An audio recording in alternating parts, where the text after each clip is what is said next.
ഇപ്പോൾ ഒരുപാട് നല്ല പഴുത്ത മാങ്ങയൊക്കെ കിട്ടുന്ന സീസണാണല്ലോ. അപ്പോൾ എനിക്കിതുപോലെ കുറച്ച് നല്ല പഴുത്ത മാങ്ങ കിട്ടിയിട്ടുണ്ടായിരുന്നു കേട്ടോ. അപ്പോൾ അത് വെച്ചിട്ട് ഒരു മാംഗോ പുഡിങ്ങാണ് ഉണ്ടാക്കിയത്. നല്ല ടേസ്റ്റ് ഉണ്ട് കേട്ടോ കഴിക്കാൻ. നമുക്ക് വീട്ടിലുള്ള ഐറ്റംസ് വെച്ചിട്ട് തന്നെ ഉണ്ടാക്കിയെടുക്കാൻ പറ്റുന്ന നല്ലൊരു മാംഗോ പുഡിങ്ങാണ്. അപ്പോൾ എല്ലാവരും ഉണ്ടാക്കി നോക്കണം. അപ്പോൾ അത് എനിക്ക് കിട്ടിയ മാങ്ങ ഇതാണ് കേട്ടോ. കുറച്ച് പഴുപ്പ് കുറവുണ്ട്, ഒന്നും കൂടി പഴുത്താൽ നല്ല ടേസ്റ്റ് ഉണ്ടാവും. അപ്പോൾ അതൊക്കെ ചെത്തിയെടുത്ത് ഒരു മിക്സറെ ജാറിലിട്ടിട്ട് പിന്നെ അത് അടിച്ചെടുക്കാൻ ആവശ്യമായ പാല്, മധുരത്തിന് ആവശ്യമായ പഞ്ചസാരയും ഇട്ടിട്ട് നല്ലപോലെ അടിച്ചെടുക്കുക.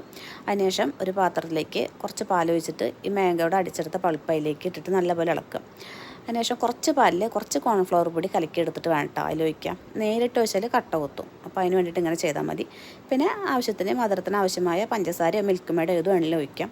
അതിനുശേഷം കുറച്ച് കട്ടിയതിന് ശേഷം ഒരു എനിക്ക് ഇഷ്ടമുള്ള പാത്രത്തിലിട്ടിട്ട് ഇതേപോലെ ഒഴിച്ചെടുക്കുക. അതിനുശേഷം അതിൻ്റെ മീത് കുറച്ച് പൾപ്പൊക്കെ ഇട്ടിട്ടുണ്ട്. എന്നിട്ട് കുറച്ച് നേരം ഫ്രിഡ്ജിൽ തണുപ്പിച്ചെടുക്കുക. അപ്പോൾ നല്ലൊരു മാംഗോ പുഡിങ്